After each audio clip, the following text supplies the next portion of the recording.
Good evening, everyone. This is a special work session of the Burnsville City Council. This work session is to go through our budget this evening, and I just want everyone to know that this is a hybrid meeting.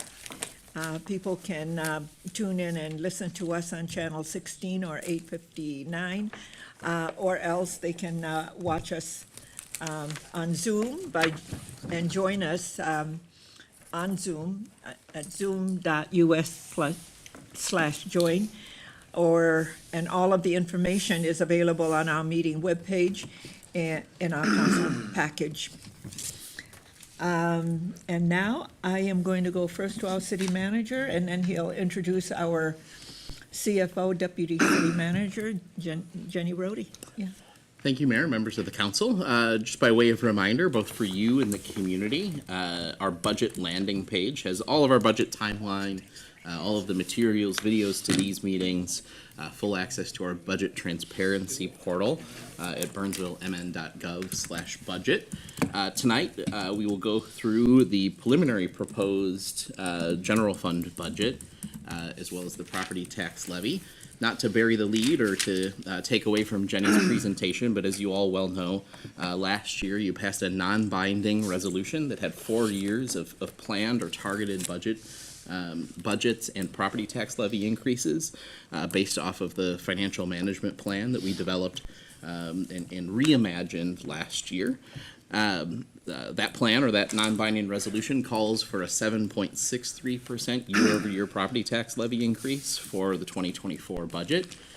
Tonight we will present to you a budget balanced to that 7.63% that we discussed last year, and as we talked about both in February and March when we introduced the updated 2024 FMP, or Financial Management Plan, and our plans to work through the budget process this year. With that, I will turn it over to Jenny Rohde, our Deputy City Manager, CFO, and she will take you through this year's presentation. Certainly, as always, feel free to stop, ask any questions that you might have. We're happy to provide whatever clarity you might need. And with that, Jenny. Thank you. Good evening, Madam Mayor, council members. I'm happy to be here tonight to run through the proposed budget and finance plan, really focusing on the property tax levy tonight in the general fund, but we'll also run through some plans on some funds that we haven't yet talked about too, a couple enterprise funds, special revenue funds as well. First, we'll take a look at the budget calendar.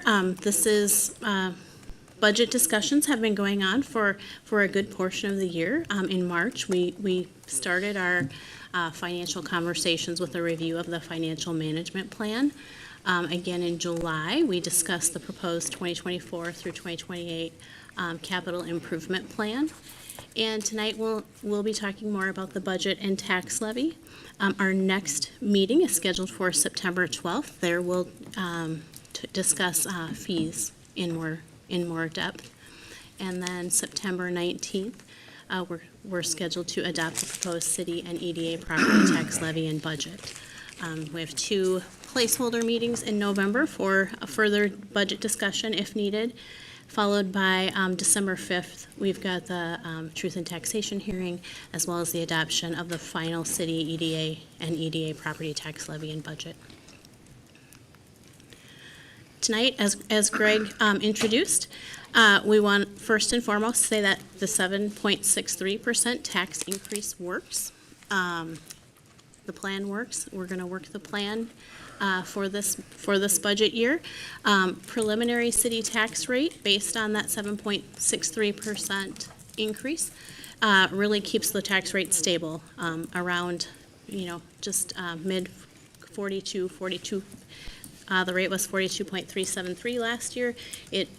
We're thinking it's going to be around 42.586. We are still waiting for a couple of numbers from the county, but we don't anticipate vast changes in that. So really the tax rate we anticipate to remain stable.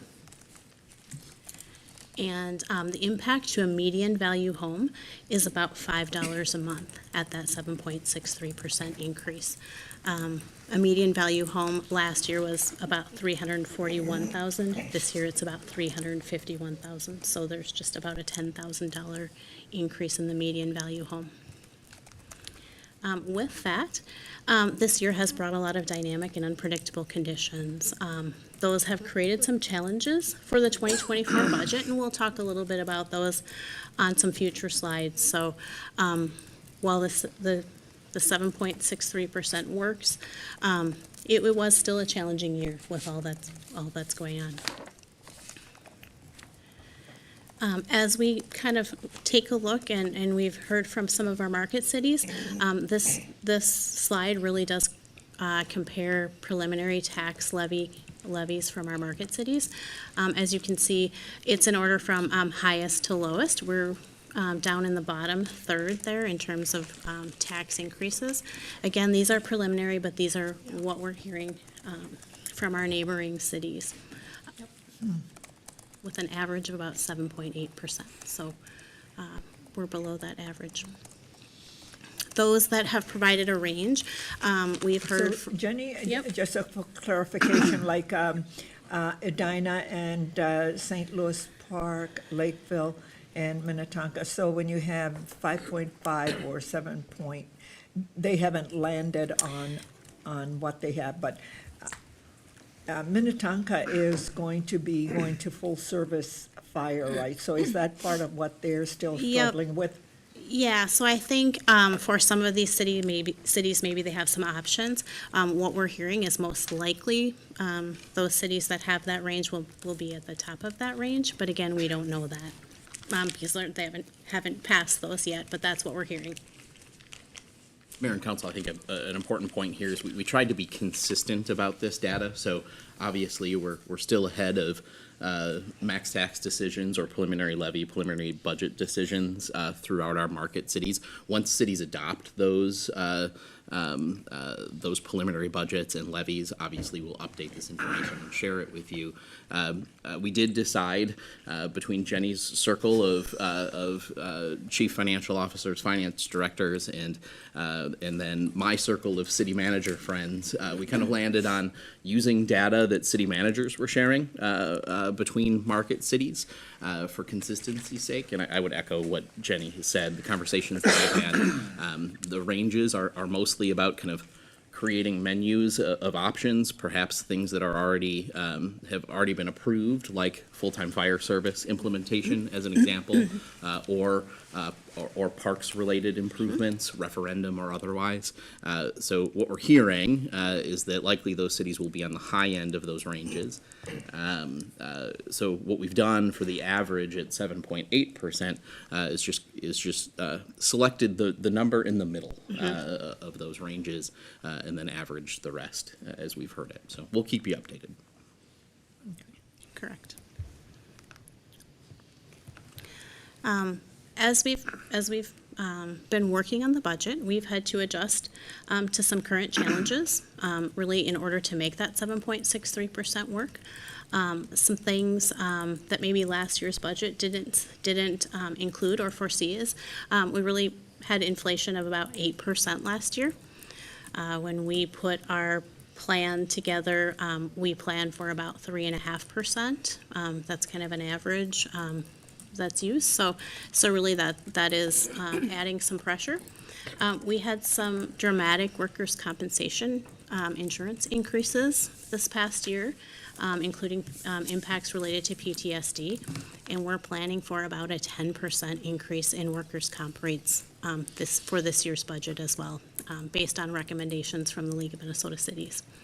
Health insurance pressures, we are capped increase this year is 9%, and our health insurance plan has told us to plan for that, so we've got 9% increases in health insurance premiums, as well as state mandated employment programs.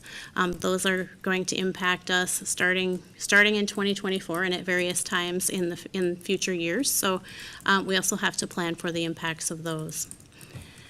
As we put this all together and really to balance the budget with the 7.63% increase, as well as balancing our fund balance to our required minimums over the 5 year of the plan, we've really had to look for about $1 million in effective use of resources to really balance that budget in the 5 year window.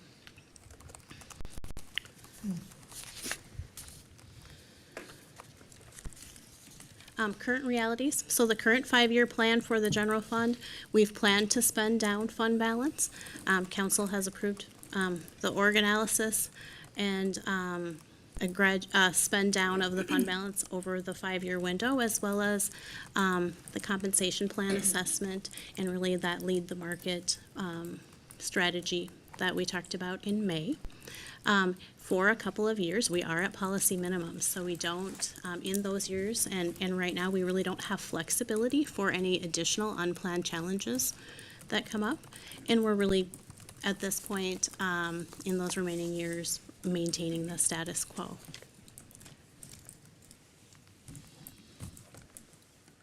Here's a snapshot of the general fund balance. This compares total fund balance with our 40% minimum per policy. That's the green line. As you can see, that minimum grows as expenditures increase. That increases. And fund balance, while we have a planned increase in 2023 and a little bit in 2024, that planned spend down, you can see through 2025 through 2027, those remaining years of the org analysis. This next slide shows it just in a little different. This is really the similar information, but just in a different way. It really shows what is our fund balance above our 40% minimum.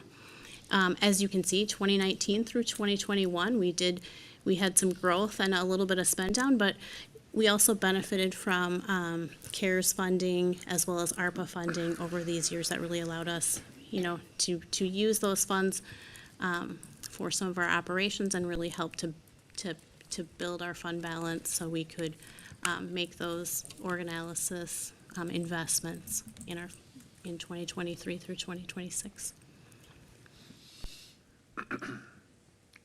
Future ready. A budget is a snapshot in time. There are things we don't predict. The 2023 budget really solved years of some staffing and other challenges. And as we look towards the future, future budgets really need to be forward-looking, and that's what we're preparing for. We've started to right-size our plan, and we really need to continue that work. As we talked about at the CIP meeting, there's some information, that we'll bring back to you in future months that really will help inform that. As we look at ongoing data and studies, we have, I think, 6 CIP-related studies that we talked about at our last meeting, a pavement management plan, a parks plan, a municipal facilities inventory, water treatment master plan, fleet study, and information technology master plan. Those, as we get that information, those will really help inform future budgets and capital plans. We've also got some operational studies and impacts. A police staffing assessment by Axtel. We're updating our organizational analysis and plan to come back and talk about that, as well as fire department standards of cover. So really, we want to be as prepared and future facing and future informed to really make those short and long-term decisions going forward. And we'll come back with those discussions and then talk about what to do with that information as we go forward. Some general assumptions and other factors in terms of the proposed 2024 budget on the expenditure side. Change in compensation, we have the change in compensation plan, as well as there are some other COLA and step increases. Those are a range of 5 to 7%.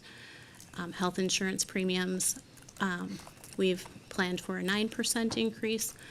Workers' compensation insurance premiums, 10%, and current expenditures, about a 3.5% planned increase over the life, the 5-year life of this finance plan.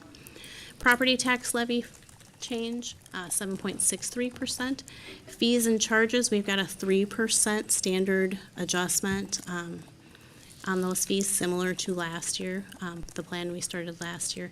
Investment earnings, in the 5-year window, we have increased our assumption for investment income to 2% for 2024. That number, as you'll see on a later slide in the general fund, is a little bit higher than that, or substantially higher based on what we know today.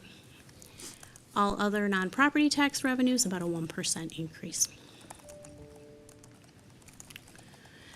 Next, we'll go through some of the individual funds. We'll start with a couple of the enterprise funds we didn't go through last time, and then we'll end with the general fund and some market value information. The golf course fund, as you see, the black line represents ending cash balance, what we expect it to be over the next 5 years. The yellow line is really our requirement, or what our target is in that fund. As you can see, that cash balance does dip below what we target to have in that fund. Really, the driver in those years is some operational capital, mowers and some golf carts, things like that. The golf course fund does pay for their equipment, or their equipment they use in operations. In terms of the facility or the building itself, those capital improvements are planned for in the facilities fund. And over the 5-year window of this plan, those are about $400,000. So as you'll see, this will be also the case with the Ice Center and the Ames Center Fund. If all of those facility improvements needed to be in here, the golf course cash would obviously, it would have trouble maintaining a cash balance. But fees, one good thing, fees, rounds are up, as well as charges for services, so they are planning a steady increase there. We benefited from we had a bump during that first year of COVID, and that has remained high. So we've seen increases in charges for services in each year, and are planning for those in the future. Fees were increased 3 to 5%. The Ice Center Fund. This fund had a significant drawdown in cash over the previous 3 years. COVID did hit this fund pretty hard. As you can see in the 5-year planning window, we do anticipate a recovery in terms of that ending cash balance. You can see a steady increase. This fund also does pay for operational types of equipment, Zambonis and things like that. In terms of the facility improvements, those are included in the facilities fund. Over the 5-year window, those are approximately, I think, $2.4 million in facility type updates in the Ice Center Fund. Question, how are we able to grow it by 400,000?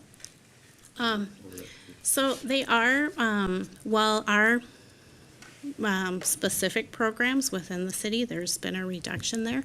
They are able to rent those, that ice time to other organizations from other areas who want the ice time. So we have seen a lot of interest in that area. So it doesn't necessarily have the capital expenditure needs that, for example, the golf course needs, and the revenue is forecasted to be strong, so we're essentially building that cash base. Yeah, the operational capital needs, we do, I believe in 2023 and 2024, we did purchase a Zamboni in each year. Yeah. And so those, as you can see, the expenditures in those 2 years are elevated. And I think that is related to those. In 2024, you can see expenditures are higher than they are planned to be in 2025. So those are related to some of those capital items. But those, I can't off the top of my head remember what the replacement life is. But Right. those will last for But a it number would of seem years. like we funded them from something other than just the revenue, because the cash balance just kept going up, even with the acquisition of those Zambonis. It didn't, you didn't see any kind of hit to the black line, put it that way. Yeah, it is a steady increase. I think revenue projections in terms of actual experience now in 2023, this line did look lower last year. And I think based on what we've seen in 2022 and 2023, the projections did get better. Cool. Thank you. AIM Center Fund, this fund did benefit from some federal funding, so we did have a large infusion to help cover that period during COVID that increased that cash, as you see, close to $2 million. This chart looks very similar to last year's chart, where we are showing a spend down of fund balance as revenues are not quite meeting expenditures. That spend down does decrease over the life of the plan. Something we'll want to monitor as we go forward. Right now, there is no general fund support to this plan. In previous budgets, since the AIM Center was built, there was previously general fund support that ended in 2021. So this is something we'll want to make sure we monitor as we go forward. But in the 5-year window, we're still within policy requirements on the cash balance. Madam Mayor, Yes. when is the debt retired?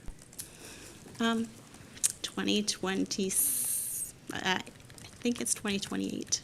2028? Yeah. So we have Oh, 4 more years. 2027. I know, yeah. Yes. It's right there. So there's- 2027? I think so. Yeah.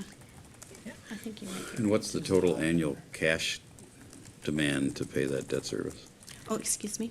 What's the total annual debt, or cash demand to pay the debt? That's. Roughly just It annually. varies. Right now, about $1.5 million. And that is tax levy supported. That is. Yeah. So that's the general fund transfer is paying the debt. This is Yeah. strictly operational, and This is it's, strictly operations in here. Yeah. The debt is paid out of a debt service fund. There's a Yeah. tax levy that goes towards that. Yep. That all so we comes out look of forward our to debt. 2027 or 2028, whatever it is, because it's $1.5 million that will come off the burden of Yeah. taxpayers finally. And hopefully, maybe we can catch up on some of our capital. Yeah, but needs that we also we've have to slowed down. remember that there are some replacements that need to be done to that building. Yeah, that's what I already. meant, the capital. right. Yeah, Yeah, I should mention here too, similar to the other previous two funds we talked about, there is facility improvements for the AIM Center included in the facilities fund. Right. Yeah. They do have operational capital that they pay for here, and those building kind of maintenance facility type things are handled in the facilities fund. I believe it's about $3.4 million over the 5-year window of the current CIP plan. So if 2028, the debt's retired in 2027 or 2028, this chart wouldn't reflect it, but there's an impact, a positive impact to the general fund when that debt is retired, the $1.5 million. Yep, there's a positive impact to Yeah. that, the tax levy pressure there. Yep. Yeah. Thank you. Up next, the cable franchise fee fund. This fund, last year, we made some changes to keep this fund solvent and balance that decrease we're seeing in PEG fees and cable franchise fees. They have been declining for a while, and we knew we needed to help this fund out and really solve for that. Last year's plan moved communication staff into the general fund.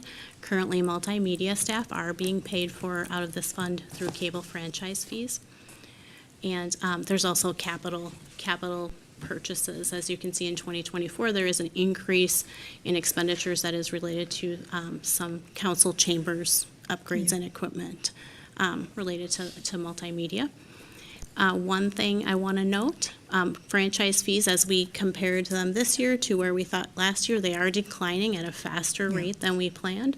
So we did need to make some adjustments in terms of financing. This fund does provide some general fund support, and last year we had showed that declining. We had to adjust that a little further than what we had originally planned, just to account for that further reduction in fees. And We've as been you can see, anticipating this. revenues over the 5-year plan are declining. and we've been anticipating this and have started to make some adjustments Yep. to cover all of this, because we know that that's going to happen. I mean, since we signed the last contract, we also noticed the decline in their subscription rates. Yep, cable subscriptions are declining as Yeah. there are other options. And so we know that, and we're making plans for that in this plan. Yeah. Yeah, Councilman As these Keeley? cable providers migrate their client list from basic cable or some sort of cable to a broadband service that comes with a lot of streaming access, in a way, you could preserve most of what you're watching and reduce your monthly bill, which also reduces, it kicks out of the cable franchise fee. But the end user is getting a different version, but they're still getting access to a lot of what they were getting through the cable, short of a few that require monthly, separate monthly subscriptions. But I know with one particular provider, try to stay away from names, when you buy their broadband, you still get a box and a remote control, and you have access to like thousands and thousands of channels and streaming and free everything. So it may not be the same as cable, right, where you can sort of pick some packages type of thing and get a lot of channels. It's interesting that I wonder if one day, and the reason I brought this up, I wonder if one day Congress will take a look at that and either continue to watch this decline or pick up some sort of fee that's associated with that broadband access, which is delivering the content. And a lot of people, if you remember when we were negotiating our last contract agreement with them, have gone to basic and doing exactly what you had just described. So they pay the very minimum amount, but they can add on to something else. There's so much free content. Yeah. Unless you're really demanding new release type of content, there's tons of content that is just packaged now with a Yeah. broadband package of 40 or 60 Yeah. a month, $60 a month, whatever speed you want, or can tolerate. If you get buffered on Sunday night about 8 PM, which is common, it can be Not that you're one of challenging. those people. Not that you're bitter. No, So I kept having to buy higher and higher broadband to get away from the all the interruption. buffering. Yeah, yeah. So, but the speeds are, the content is all at HD, and now the hardware is catching up, Yep. and the prices are sort of coming down. And satellite TV seems to be also, Well, one satellite provider has gone streaming. Yeah. So they realize that, Yeah. so just, I wonder if Congress is going to take up any kind of conversation about leveling the playing field on the cable franchise fee access and well, I'm sure providing that the something to cable others. companies are doing some lobbying Lobbying work around. to help that get along, right. I mean, for us, could, one day, could be, there's gonna be a lot of lobbying by cities, maybe counties too, to be able to provide the local cable access without just making it a general fund tax item, right? There's gonna have to be some sort of funding source that's coming through some sort of telecommunication, or none at all. Maybe this will just go away and they'll just say it, goes, but Yeah. it's not just our local cable access that this is helping. There's a lot of programming content that gets a lot of federal money too. Okay. Back to you, Jenny. Okay. Next, this is the Sustainability Fund. This is a special revenue that really accounts for most of this fund's activity is Dakota Valley recycling activities. Funding for that is provided for by a Dakota County grant. And the activities really cover 4 cities, Lakeville, Burnsville, Egan, and Apple Valley. So their funding comes through here. Additionally, we do have some city sustainability activities that we're funding, and we're funding that through landfill abatement funds. That's a transfer from the general fund. So this fund really is pretty stable in terms of revenues. We get revenues from the county, we spend the revenues, spend those on the program, as well as spend our landfill abatement funds. One note, the landfill abatement funds will be fully spent down by 2026 based on our planned expenditures. Right now, in the 5-year window, there is a transfer planned from the general fund. There is no more abatement funds left. Those will be fully spent down in 2026. Forestry fund, this is another special revenue fund. There's a specified tax levy that goes towards these activities. Annual increases of about 3%. Inflationary increases are programmed in, and this really accounts for our management. It started with Emerald Ash Borer, but really accounts for the management of diseased and dying trees, and really we have a lot of trees. So many years ago, we saw the need to start saving for that. We did build up a balance in this fund. So, we're increasing that levy 3%, but we're also spending down some of that balance to kind of maintain that tax increase at a smaller level. The EDA fund, this is very similar to what we looked at last year. We are, working the plan that we set last year. In this 5-year window, we plan to get to the statutory maximum for the EDA levy in 2026 with $250,000 increases in 2024 and then increasing again in 2025 until 2026 we are at that maximum. As you can see, that ending fund balance line does steadily increase. That really represents what the council has available in the EDA fund as an investment fund. Currently, expenditures are planned at the level they were in last year's plan. As we work through, the EDA strategic assessment, those will be changed based on what we learned from that. So we anticipate future changes based on the strategic direction of that plan, but right now we've kept them within the planned amounts that we had last year. This is looks very similar to what we showed in last year's plan.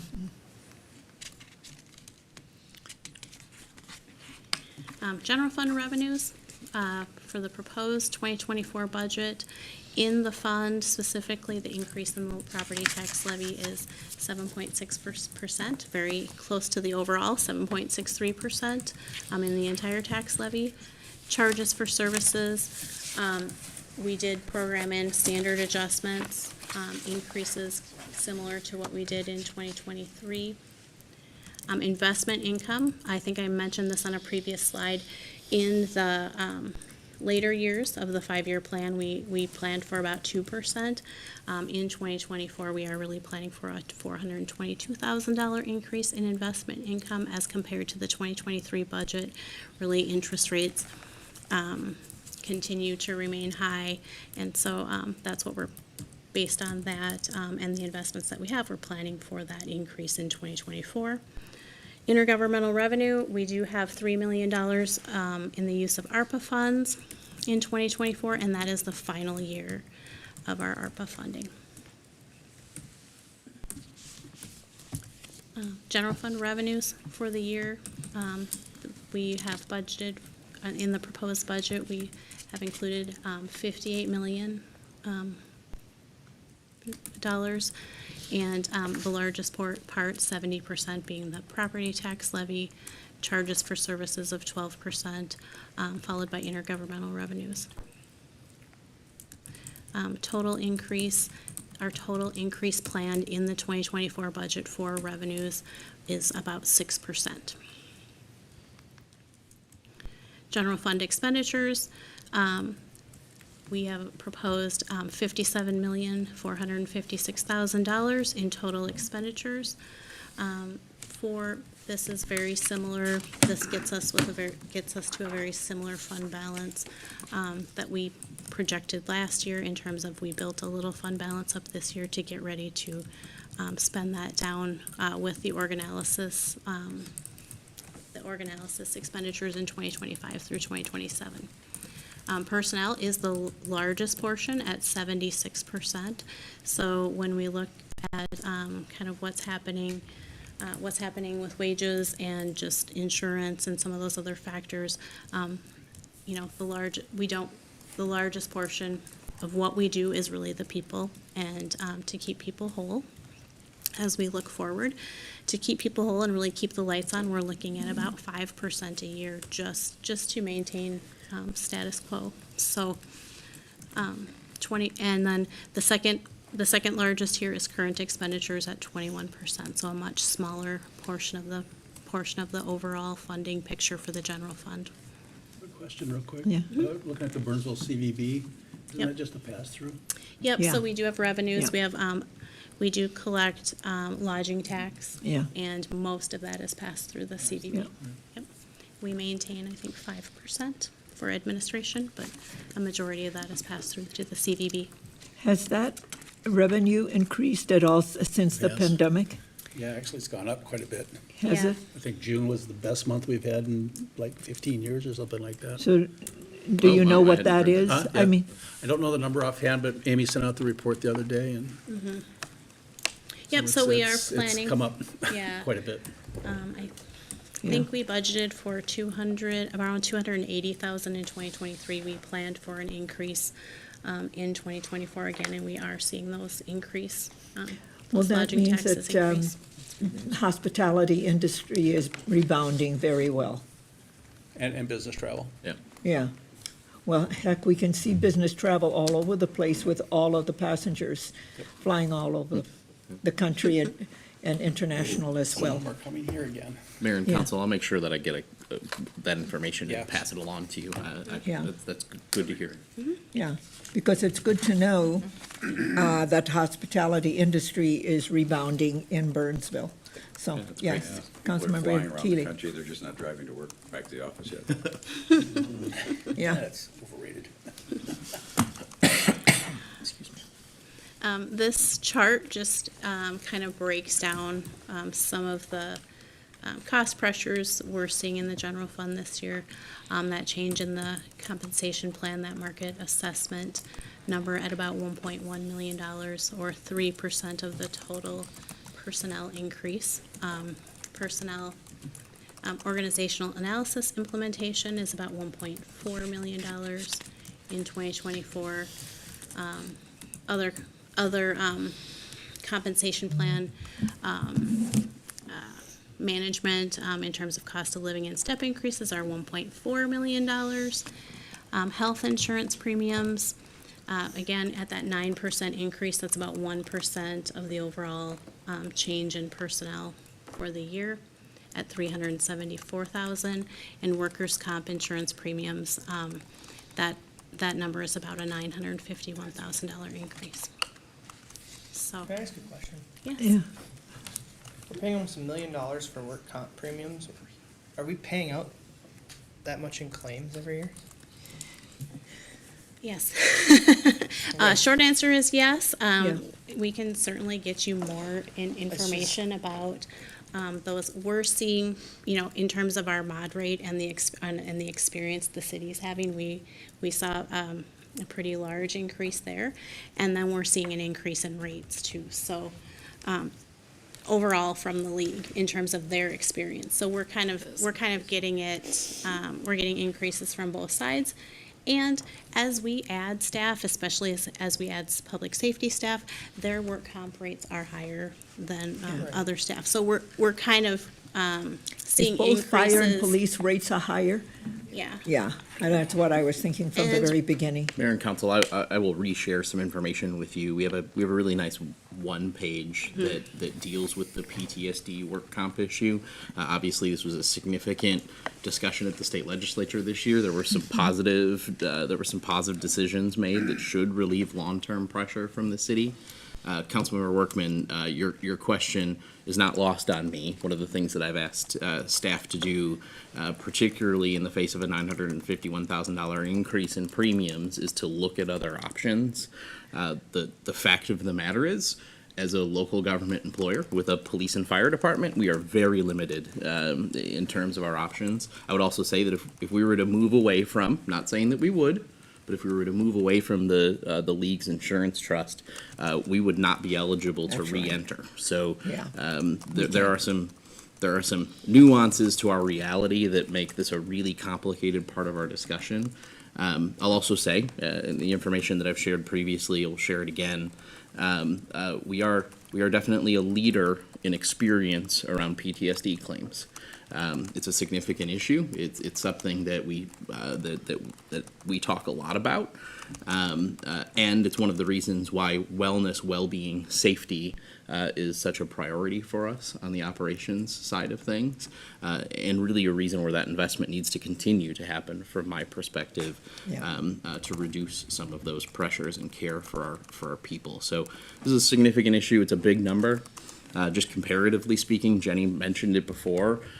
We found about $1 million. I shouldn't say found. We identified $1 million worth of expenditure effectiveness to balance the budget. That's a pretty apt comparison, right? So it kind of captures the significance, excuse me, of those pressures. So. Thank you. Yeah, We'll get that to you, that Yeah. information. Yeah, Because- we'll get that information out. Madam Mayor, yeah, just to clarify, the change in compensation, 3%, which is pretty reasonable given the climate that we've been facing.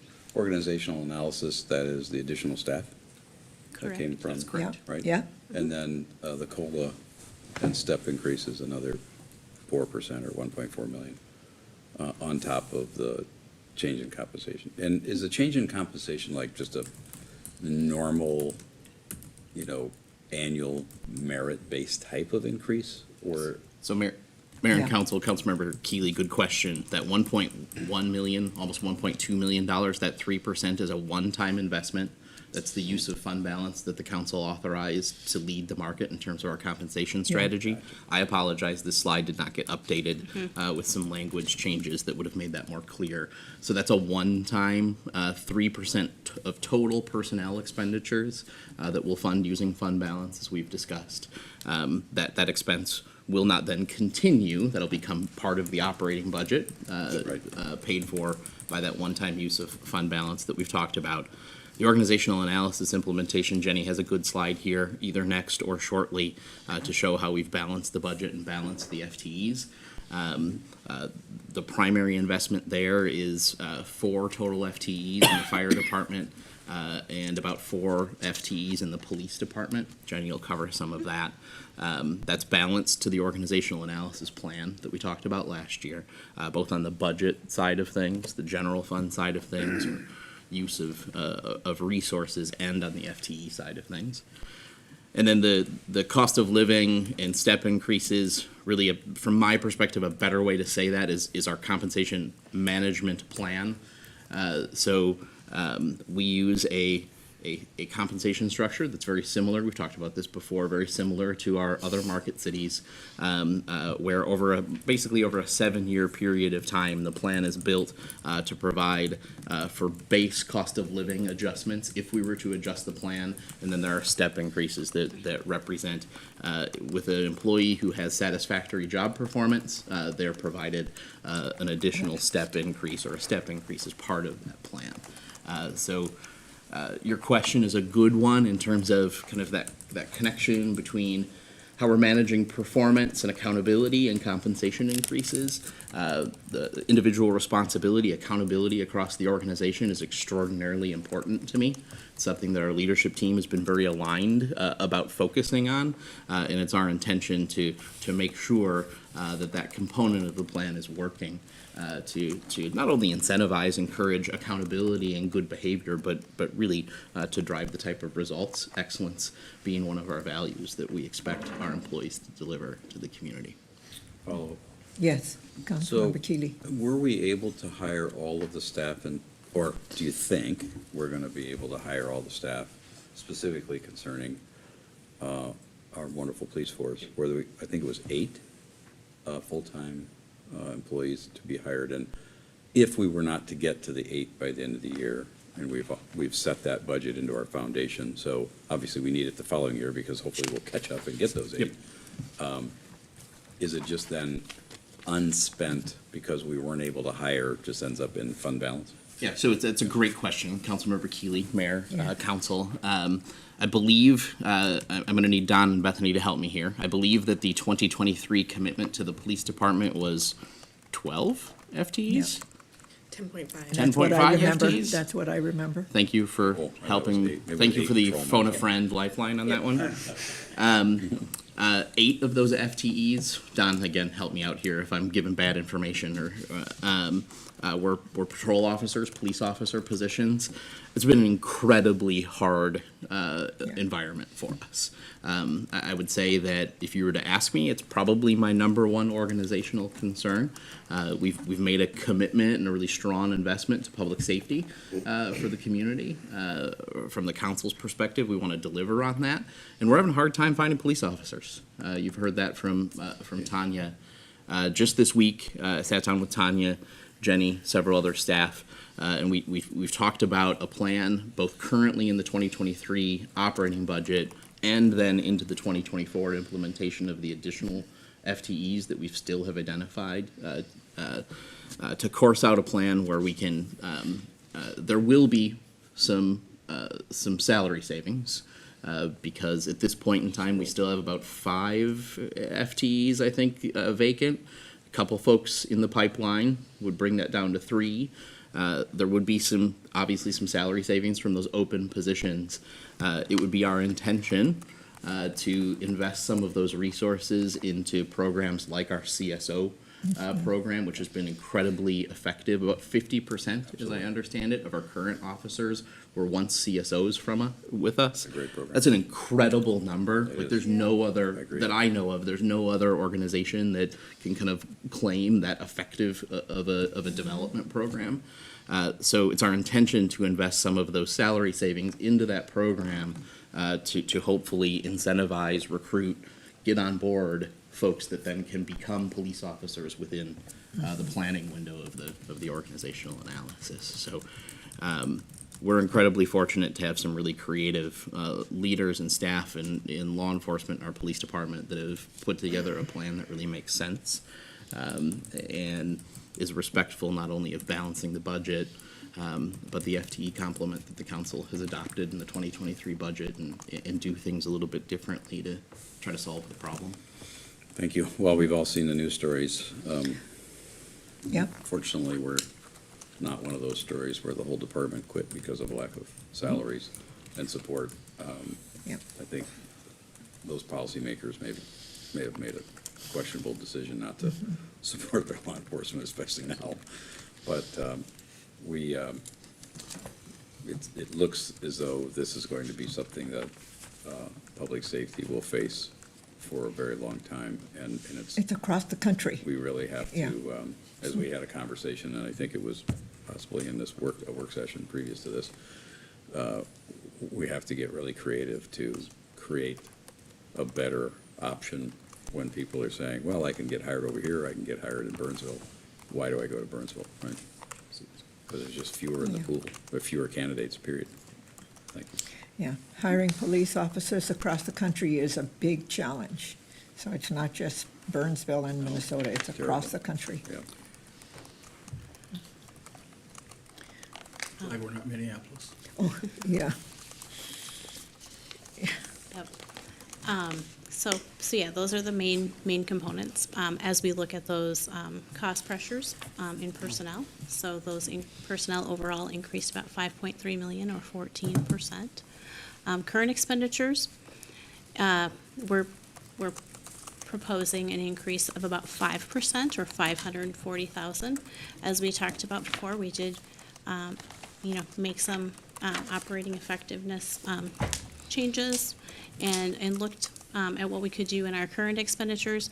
I pulled out one driver just for an example, snow removal materials. In terms of that, we're looking at a $91,000 increase as we looked at our winter last year and really replenishing and restoring our salt and those kinds of materials. That's a $91,000 increase, or 1% of the overall current expenditures. So we are seeing inflationary and cost pressures in all areas. In terms of transfers out, that really is our transfers to other funds, as we talked about, funds like sustainability and things like that. The larger increase is really a one-time increase. We talked about this in the CIP discussion. In the IT capital fund, we are planning for a new finance and HR system, and this is a one-time transfer to help support the cost of that implementation in 2024. So overall expenditures, we're planning for a $6.2 million increase, or about 12% over 2023. If I read, I think it was one of your weekly updates, that there's an increase in 911 for us. Yep, additionally, there is an increase in Dakota 911 of about $112,000 for 2024. So that is another large increase that we had to deal with in our current expenditures. The Dakota 911 board Yeah. approved that increase, and really, end of the day, it's the same 8% inflationary environment that we've experienced. It's really the same struggle of hiring the right talent for a difficult job, and the cost pressures are real. Yep, they are. This speaks to what Greg was talking a little about earlier, and really just balancing our FTEs. We had 12 FTEs approved in the org analysis, and we are bringing forward 12 or 11.9 technically FTEs. One of the things, we did make a few adjustments as we looked at, what are the strategic, from strategic direction from council, where do we have that need? We did accelerate a finance position in terms of a budget manager in 2024. And we did take a look at that CSO program as part of really the strategy to try to maintain that pipeline, to be able to hire our police officers. We did increase the complement in police to really add 3 additional CSOs for 2024 over 2023. With that, we had to just reallocate some positions. There are a couple positions in IT and communications and community engagement that will get delayed or pushed back another year, but this really was where we felt we needed to make those investments in 2024. So this does maintain that FTE complement proposed in the org analysis. Yeah, and so for 2024, we have 4 in fire and 3.9 in police. Yep. 3.9, CSOs are a 0.8, that's where that point comes in. I was going to say, so explain the So it is 0.9. 3 additional CSOs, but those work out to 2.4 FTE equivalents rather than 3. That's historically the FTE complement of a CSO is I think, as Tanya said, 32 hours. So it is 0.8. So what that meant, Mayor, to your question, Council, to Jenny's point, what that meant is, as the leadership team sat down to balance the FTEs, again, the organizational analysis, that the rightmost column for 2024 called for 12 total FTEs to be added to the staffing complement. What we're proposing in this budget is basically balanced to that at 11.9 FTEs. To Jenny's point, with the leadership team's robust discussion, ultimately I had to make some decisions based on the information that I was provided and the requests that were made across the organization. Being true to the organizational analysis, our commitment to being flexible and aligned with our strategic priorities, we essentially added from 2.5 to 3.9 in police. Was one of the larger changes across the organization, and accomplished that by essentially pushing back, to Jenny's point, both some communications positions and some IT positions that were called for in the organizational analysis to out years. To Jenny's point, that 1.4 FTEs really reflects the commitment that I talked about before to the CSO program. Basically, what Tanya and the department had asked for was an increased commitment from essentially 5 to 7 CSOs to allow us to train up, identify a good foundation of people. Again, 50% of our current officers have come out of that program, to then start cycling them in to patrol officer, police officer positions, to round out the full complement of what we had identified needing in the organizational analysis. Yeah. So it's my hope by the end of 2024 that we're not only balanced in CSO FTEs, but we're able to, through that program, accomplish the realization of bringing on the number of patrol officers, police officers that we know that we need to deliver the service to the community. Because I look at, on a monthly basis, the report that we get from both fire and police.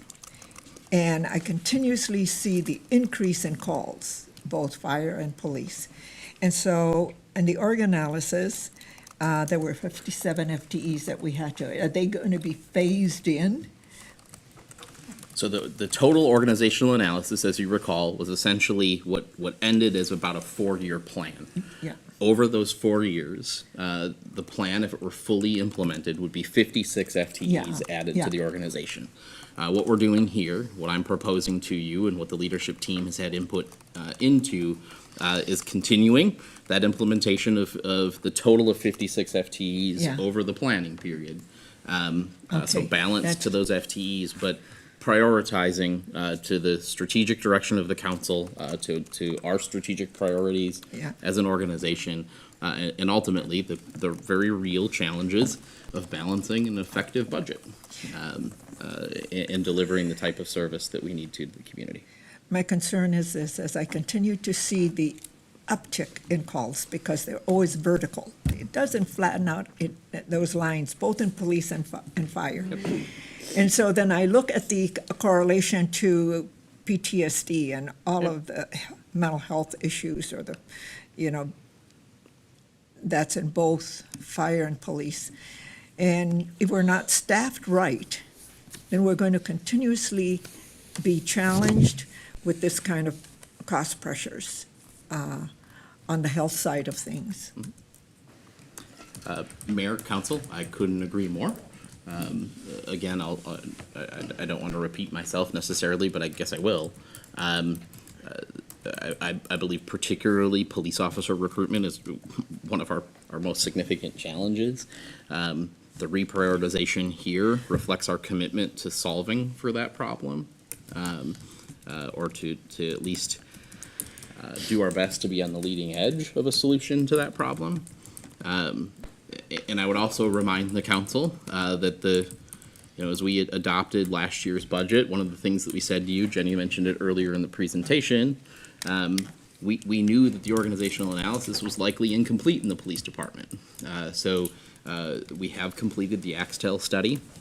A report to you, Todd and his team, along with Tanya and her team, will come back to you in your September work session, I believe, to talk about the results of that study. We haven't completely worked through those results internally yet, so we'll continue that discussion. What I can tell you, and Tanya's not here, Don is certainly here in her place, but my conversations with the chief have been very clear that we have a good plan. We're going to work the plan. She's comfortable with where we are now. We're concerned about the same things. And we believe this works and addresses the immediate needs as we work to then overlay what we've learned through the Axtel study, and start talking about new or revised priorities when it comes to our organizational analysis and the staffing assessment component of that.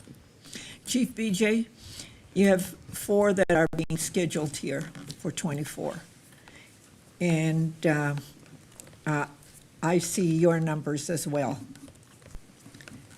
And they're vertical and they're not going down anytime soon. Then I look at what we continue to add with all of the different senior facilities that we have. But not just that, but now we have a lot of mental health calls, and you're part of that team that's going in because of the knowledge base from our paramedics on medication and so forth.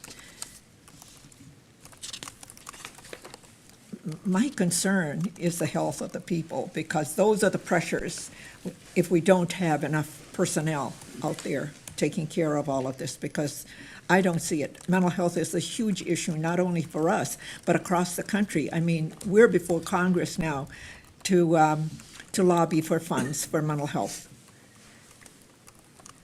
So, you got 4. Mayor, members of the council, if you recall, we did a standards of cover study 2 to 3 years ago. Yeah, Can't recall exactly which year, but it kind of laid out a 5-year plan, and that got us additional staff through this org analysis. So it's, 4 next year, 3 the year after, and 6 the final year of the study, and that set us up based on a 5% projection increase, and as we saw last year, we were at 14%, and this year we're tracking 10% increase. What I will note is one of those positions next year is civilian, so it's the first time in the history department we've added a civilian since we started, when we had an admin assistant. This will add a data analyst. Police departments have done a wonderful job of analyzing their data for years. Fire departments have a ways to go on that, and this data analyst will allow us to redo our standards of cover based on more real-time information and more updated information than what we had in the last one. okay. So my plan is to get that data analyst on and start analyzing the data and redoing our standards of cover so we can come back to you with some more updated information, because now that's pretty legacy data from 5 years ago that we used with the last standards of cover. And then we can kind of retool what we need to do moving forward.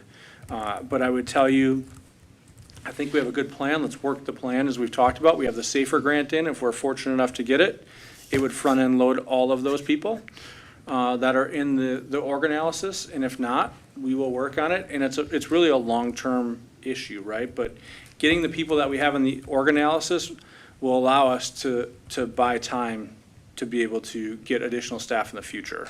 Okay, So I feel comfortable with where we're at.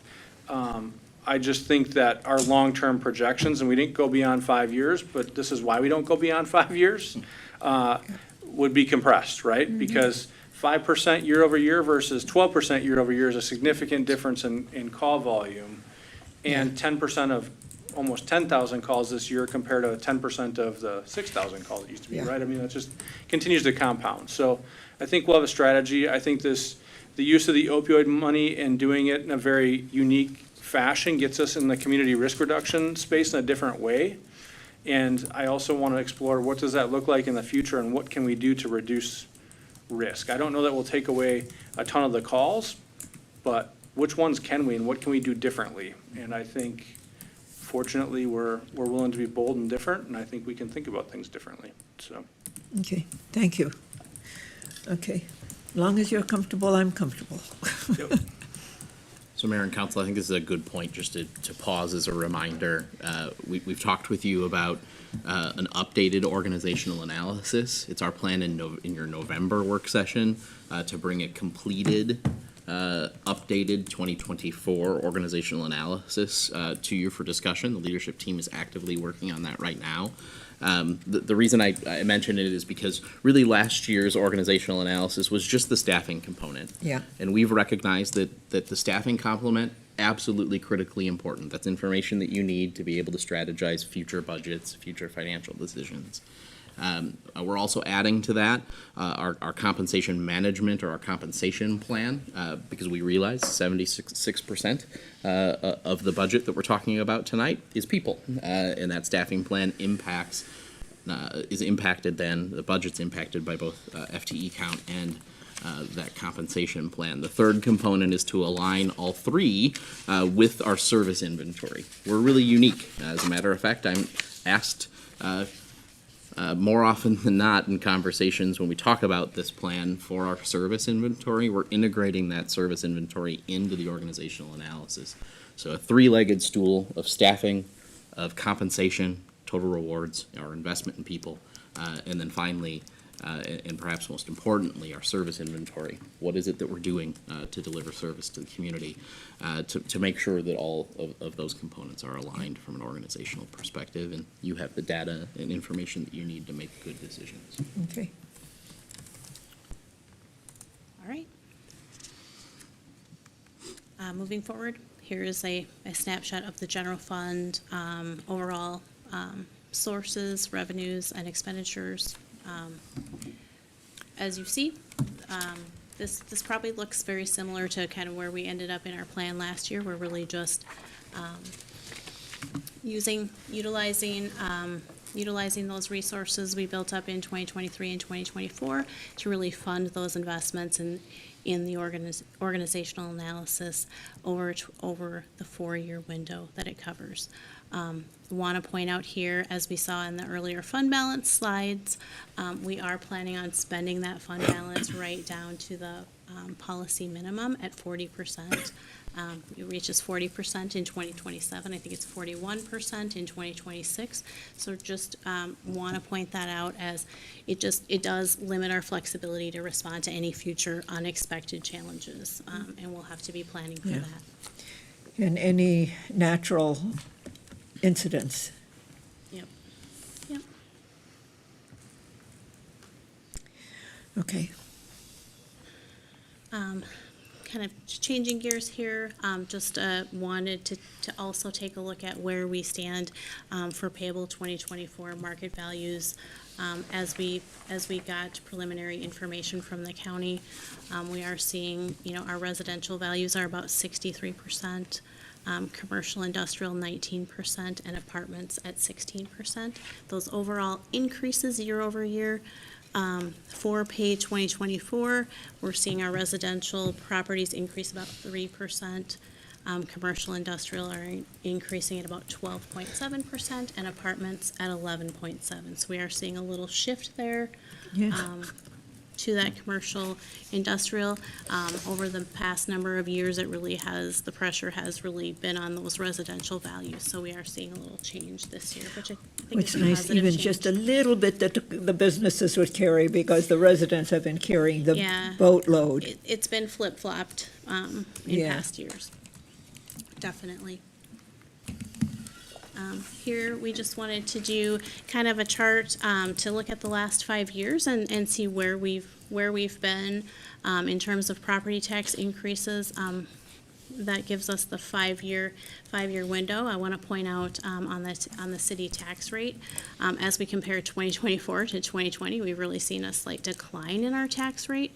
So even with those increases, our market values and our values in the city are really helping us to maintain that tax rate, and it's even slightly decreased. In terms of if you look at 2023, as you remember, last year was that large increase. It was the largest increase we'd seen in a number of years. And we still have a healthy increase this year at about 6.5% was the increase in the preliminary market values. The median value home did increase about $10,000 this year. Last year, as compared to almost a $50,000 increase last year. So, while a good increase, not quite as big of an increase this year on the median value home. I think that is consistent with what we're seeing with overall valuations. It's always good to see that the market value continues to go up for the city. Yep. It's always good for ratings and all of that, when the bond raters take a look at all of that we continue to increase our market value. And the home values are going up as well. Good for the residents, so they have better wealth in their homes. Yep, good sign. This just is another snapshot as we look at those market values over the past 10 years. Those are in the dark blue line, increasing from about 5.8 million to just under about 9.5 million for this year. And then the median value home is that light green line. And finally, net tax capacity, 10-year history on that. Smaller increases in those earlier years but a steady increase over the past 10 years. I think it's about 8.5% average if you look at the past 10 years. So last year was about I think it was 16% increase, and again, about a 7% increase this year in our net tax base. So, and with that, I will take any more questions, but that's what we have for you tonight. Questions for staff, or did we get things answered as we go along? First, I want to thank staff. We had an agreement, a non-binding resolution that says staff, we're going to make sure that we stay at 7.6. And you worked hard to get us there, even with all of the cost pressures.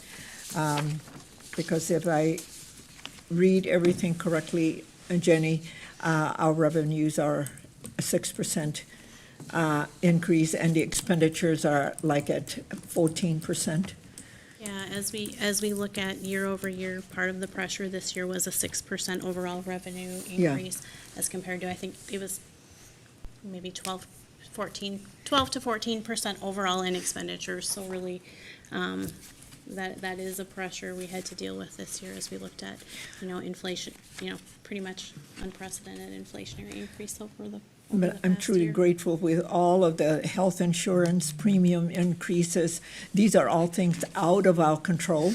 We can't control any of that, the workers' comp increases and other increases that are put upon us. And I think there are also some mandates Yep, that state are leave also going to be costly mandates. for us. And that hasn't all been sorted out yet, but that's coming. And I think it'll be affecting us in 2024 or 2025. I believe one of the larger ones will be impacting us starting in 2025. I think the state's collecting some information over the next year from us, and we'll be reporting on that. But I think, So we're So going to have to, Mayor and Council, two significant legislative changes that we're working on operationally. We have some time. The full impact will be realized in the 2026 budget. So we have some time to deal with that, but there's the safe and sick legislation that was passed. That has a moderate impact on us. It's not a number that frankly overly concerns me at this point in time. The paid family and medical leave state program, that's a more significant impact to us. Luckily, we're well positioned. You all made a policy decision to start doing some of what the state of Minnesota is now requiring. We still lack clarity. The state's collecting some information. We're working with the league, our legislative partners, our lobbyists to best understand path forward. I do think there's likely a solution there that will be less costly to us than perhaps our other market cities who haven't taken that particular action at this point. But we have some time to deal with that and work it into the FMP. What we know right now, we think there's a path. We'll find, at the end of the day, we'll develop a plan that works. So that's what we know. We'll be coming back to you likely in 2024 to talk about the details of that operationally and how that might impact future budget discussions. well, just listening to the presentation this evening, I had a feeling with everything that you've presented to us, starting in February and into March and everything, all of the little pieces that were given to us, and putting all of these together, and also reading your weeklies, continues to tell me that there are these pressures. And we have a non-binding resolution. We do not have from where I sit, any wiggle room if anything disastrous happens. Yep, right now, as we looked I in mean, that 5-year window, we are, Well, you've done some really great work, all of you, because I'm thinking that you had to go through all departments to just scrub out what you can to find whatever you needed to balance this budget at 7.6. Mayor and council, there's two That things one. that I've said to staff, the leadership team to this point in time, and I'll carry the message organizationally as you adopt a preliminary budget and levy. The fact of the matter is, we have a lot to celebrate as employees Yeah. of the city of Burnsville. There's been Yeah. you have made a huge investment. The community has made a large investment, ensuring the organization is well-staffed and that we're taking care of our Yeah. people. And we're excited about that. We think that not only have we already seen results, but we will continue to see results Yeah.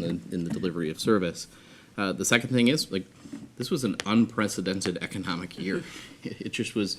We've faced some crazy pressures. We've all seen it in our personal lives. Most every organization is dealing with it. We planned for 3.5% inflation in last year's FMP. We realized 8%. Could have been worse, frankly. But just the delta there kind of explains the gap that we found. That really, it took the hard work of the leadership team to roll up their sleeves and say, all right, how are we going to respond in an effective way to not asking for more, but considering how do we more effectively use the resources that we have? And there we go, the signal that we are not going. I touched my phone and it started Okay. reading it. Clocking. I can't get it to do that intentionally, but I can just But you can- grab it and and it it does it. starts. Yeah. It's like, how did I do that? We were in church. Yeah. Don't forget it. I was going to tell you a story, but forget it. But thank you. Kids' You know, iPads in church, bad idea. I believe that probably all of us appreciate the work that staff has done and appreciate that you have, you acknowledge your gratitude for the work that we've done to take care of our employees. The one thing that I also want to make sure is that our service delivery continues to stay at a high and excellent point. And from what I heard tonight is that with the $1 million that you all, from all of the departments, worked on to get to 7.6, I don't believe that affected service. Am I correct in that? Madam Mayor, members of the council, you are correct. One of the non-negotiables that we started with when we were talking about effective use of resources was that we were not going to cut programs, we were not going to cut service. That, as a matter of fact, we were going to look at how we effectively use the resources that we have and that we're proposing to not only maintain those levels of service that you saw on our service inventory, but frankly, one of our values is excellence. Another of our values is collaboration as an organization. How do we work together to really do our best to the benefit of the community? And that's exactly what the leadership team accomplished. So I thank you for your great stewardship of the finances of the community and helping us to understand so that we can make good decisions. And also, our value in terms of mutual respect and good stewardship, the respect to the 7.6. So, thank you. Greg said no more color copies. No, Tom actually said that. Tom. We track it. That's actually not a joke. We do, we can tell you your carbon footprint, yes. Well, in my office. Colored ink is Black and white. expensive. Don't print that. Yeah, okay. All right, anything else? So the next meeting is in September September 12th. 12. We're Yep. going to go over all of the fees. So what, Correct. What appears to me that we're doing differently now is we're wrapping everything, because sometimes we adopt the budget and then we have the fee schedule. Yep. That Mayor, lagged. you make But an it- apt point. And it's, we're wrapping the fee schedule within the budget all, and not have the fee schedule lag. You know, one of our Okay. commitments to you is to make sure you have all of the information. Yeah. I know it's another meeting. If you recall, the September 12th meeting was actually identified in the budget calendar as an if-needed meeting. We're suggesting that we do need that meeting on the 12th, so we can walk through the fee schedule with you. I think most importantly, utility rates are a point of discussion. No cause for alarm, but I do think it's something that we need to be talking about. Again, the plan works, we need to work the plan, but something that's worthy of some discussion. Okay. Council members, any thoughts? Right now, I'm impressed that the staff has been able to put this together with all those pressures and maintain the service levels, continue with our planned hiring as the plan we created last year, and continue to fund our EDA so we can partner with our, not only our neighborhoods, but our businesses as well. And that's sorely needed in this city, because we know there's been many missed opportunities because we had no money to do anything with. We can correct that. We're not gonna have it tomorrow, but But going we're down the building. road, we're building for the future for the city. Yeah. So, Okay, so right now, I think you guys are doing a good job and stay the course. okay. Vince? Very happy. Okay. Brevity is good. Kara? Thank you for the presentation. It was very thorough. Yeah. Good. And they honored that non-binding that you wanted. I know it. I know. And they scrubbed. I know it. I know. Okay. Dan? I think, I'll echo Greg's words, I think he said it best. Companies, cities have come through a very, very challenging period, crazy period. And the runaway inflation that we experienced just blew everyone's budget apart. Private businesses, nonprofits, everybody was affected by it. It's, thank you, Ms. Rhodey, for being able to Yeah.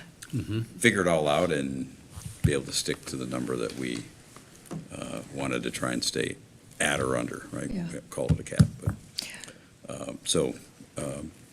I'm very happy with the shift that you had mentioned about the department heads were involved, stakeholders, and said, we need to invest more in PD, in the community service officers, and try and help fix that hiring problem. And thank you to Tom for giving up a full-time equivalent, so Don could have another one. So close to getting through this meeting without that. I was gonna ask Don to elaborate on some of the budget inside the department, staffing, but here, wait till the boss comes back. Probably would have had a call. Mayor and council, all joking aside, there were some tough decisions to balance this budget, and I'll repeat what I said. There's a lot to celebrate. We're making significant investments in our team and in the community. That's not lost on me.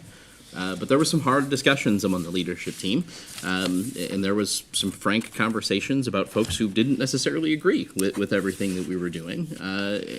I'm trying our best, and the team is trying their best to work through those things for the good of the organization, and really most importantly, to the good of the community and the priorities that we have. So I'm very grateful to the women and men around the table who make up that team and have really put in a lot of work to get us to the point where we're at. So. Well, I was rather shocked to see the comparable cities. I know. There's some I know. astronomically high levy increases that I know. I don't, it's hard enough for me to adjust to the number that we already agreed to, that we knew was I coming. know.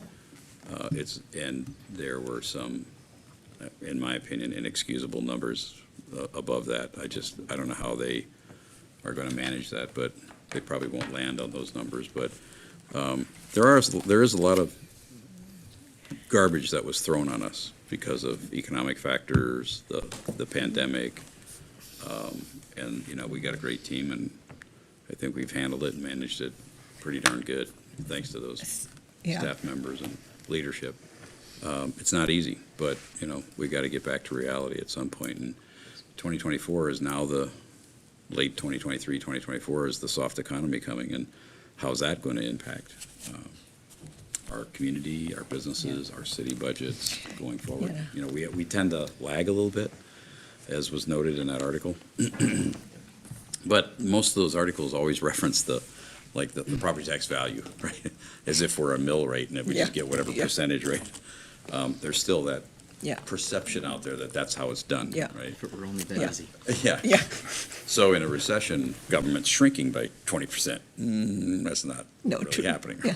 Right? So, and we're not expanding it. No. 16.5% Yeah. when real estate property value goes up that. We're not expanding at that rate. So, so we constantly battle that misperception of how this budget is done, and I still answer questions now and then and explain.